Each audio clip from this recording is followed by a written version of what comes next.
City.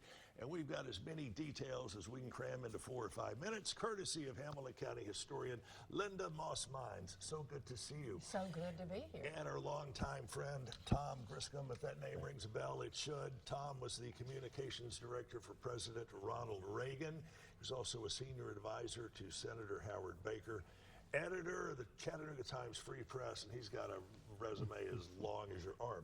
Anyway, good morning to you both. Good morning.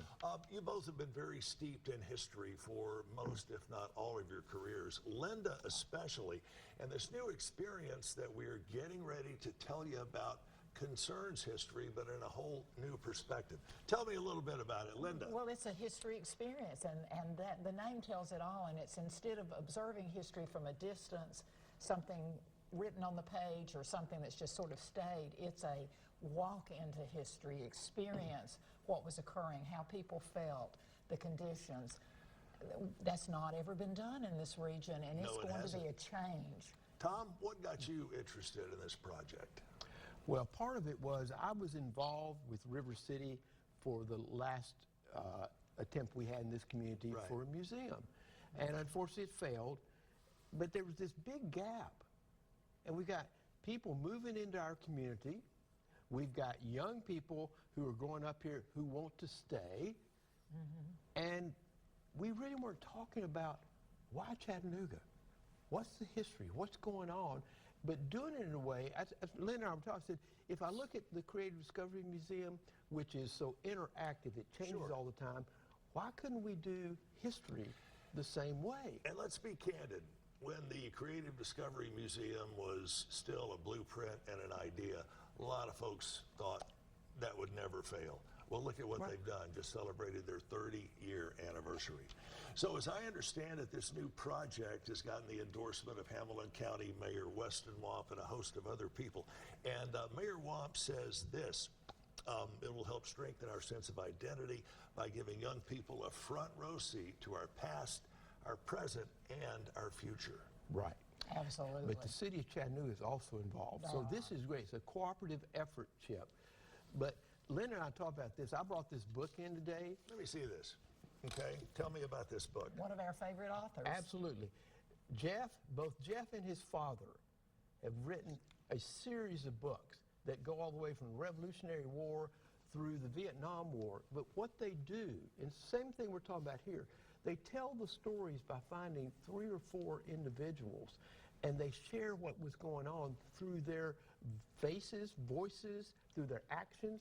So it's almost like, Lynn and I were talking about growing up, there was a TV show that was on CBS called And You Were There. I remember that very well. And We're of an age. Right, and it put together this story, and at the end, all of a sudden this comes up and you felt, I would participate. That's what we're talking, except we're taking the technology today and being able to say, so we're going to have film clips and things like this. So all of a sudden, Chip, you may be sitting there talking about this event that you were involved in Chattanooga, and you're having people actually feel it and experience it and be part of it. Very, very different way than just what I would call a static type walkthrough. I want to ask you both this question. So many of our collective thoughts now seem to be on what's happening tomorrow, next year, next decade. Why is history so vitally important to all of us? Well, you know, I've spent my life looking at history, and I am of the opinion, and I believe that it's true, is that the past informs today and then shapes tomorrow. And if we don't understand where we've been, where we are, and more importantly, those lessons on where we want to be. It wasn't Tom that wrote this statement, but he probably knows who did. Those who fail to understand history are doomed to repeat it. Right. And what this is going to do for our community, both from the economic standpoint, but more importantly from the brain power standpoint, seems to be limitless in potential. Well, and talk about young people who are going to have a chance to be engaged and help put these stories together, to share. I mean, there's 2 things, Chip, already in our community that I hope people are aware of. What the Bessie Smith has done with music. Right. They've got videos, they've got headsets you can do so you can listen to the artist. But Songbirds. Songbirds created these modules. I mean, there was one on the impressions. Yeah, I saw that. And you actually see Curtis Mayfield's. I got teary-eyed watching that. Yeah. It was phenomenal. Here's Curtis Mayfield's outfit he wore, but then you can go in and listen to him and all that. Just that whole concept, Chip, is sort of what you're going to see we're doing. We're going to have you back regularly talking about this project as it continues to develop and unfold.